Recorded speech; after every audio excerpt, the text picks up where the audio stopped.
Our next presenter is a mom who constantly feels guilty that she isn't doing enough for her kids. She secretly loves Pop-Tarts, but I guess it's not a secret anymore. Please welcome the incredible Cara Maurizi.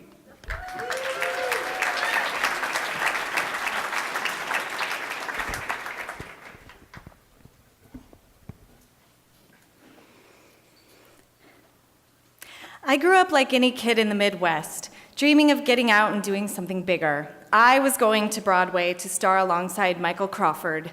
At the age of 3, I had given myself the stage name Christine, and I put on amazing performances of Hot Blooded by Foreigner with my Donnie and Marie microphone. Then junior high hit. I was the chubby kid. My mom would say, "Not everyone can sing like you," every time I came home crying, because I just wanted to be able to be like the tiny cheerleader girls and do the flexed arm hang for more than 1 second.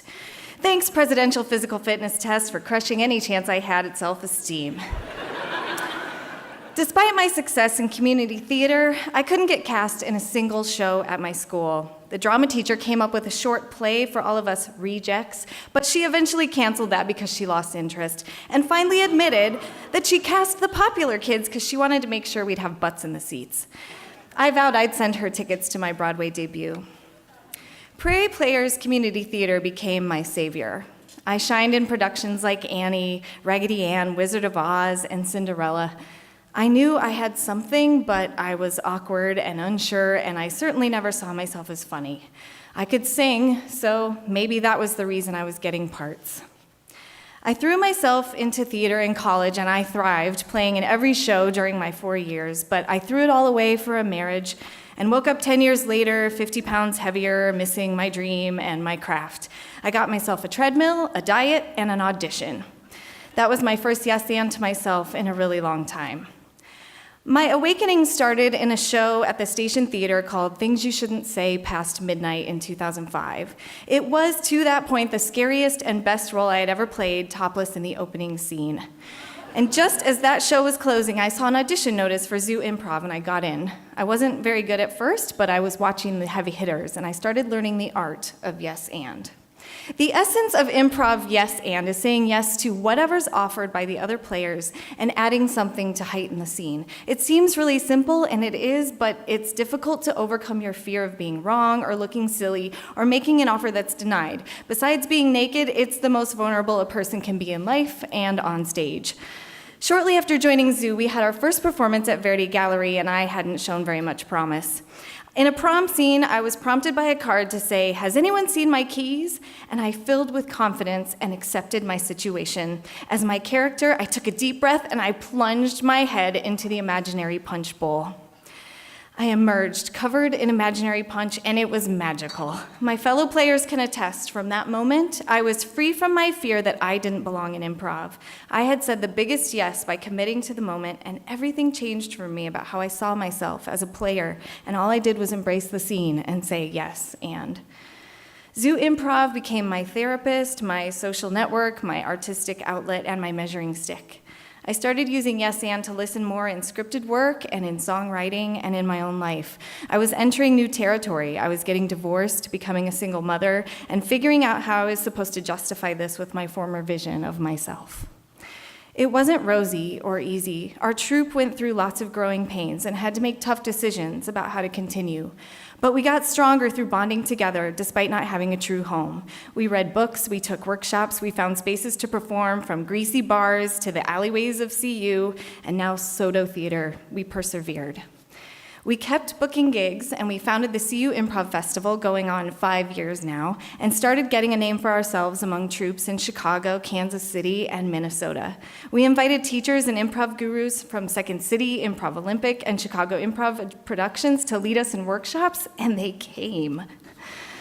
We were excited to create a spectacle in the name of yes and. We said yes to anything we could: corporate training, kids shows, festivals, workshops, and marketing for 40 North and Cranert Center. Through the encouragement of our mentors, Zoo incorporated into a nonprofit organization in 2009 in order to better our mission to help other groups in the area and spread the improv love. Today, we proudly display our resume as a medal of honor, showing that trust in ourselves led us to becoming who we are as a group and as individuals. We said a simple yes, and we became an important part of our community. During all this time, I was growing and failing in my own life as a mother, an artist, and a professional. Zoo was my safety net and my guide. I wasn't just getting better as an improviser. Learning to say yes and isn't just about heightening a scene. It's about trust and letting go of expectations. Doing an improv scene is about safety with your scene partners through courage to let yourself be accepted. It's not so much about trusting them as it is about trusting yourself, to jump in when you're needed and stay out when you're not. It's about making everyone look their very best in the scene, even if that means they're getting their nipples tweaked or they're being ridden like a horse. The best scenes come from mistakes. Isn't that how life is? Embrace it. We're all scared to accept things. We want control and hindsight ahead of time. I had a friend who saw me as a swan during my darkest time when all I could see was an ugly duckling. I felt frazzled, wanting more from my day job, wishing I was on stage more, wasting my time in bad relationships, and attempting to fill my life off stage with a lot of wine. Thank goodness for Zoo. But improv taught me that life is about facing uncertainty with the excitement of a child. All of my failures were just bumps on my unique path, and somehow I learned to be okay not knowing where that path was leading or going to end. I got to the place where I was okay seeing myself as the crazy cat lady whose kids never came to visit. It was when I finally accepted that it was okay to be me and alone that everything changed. Improv led me to meeting my best friend and my greatest cheerleader 9 years ago. It took us 7 of those years to realize that we were meant to be together, and in October, I get to say the best yes when I marry him. He's one of the best improvisers I know, and I can't imagine anyone with whom I would want to travel into the unknown more than him. So take a workshop or a class, read a book by Tina Fey, or watch a video of TJ and Dave. You might not become smarter or thinner or funnier, but you might. Be okay with not knowing where it will lead you. I guarantee you'll be a lot more excited about life, and the rest will follow. Thank you.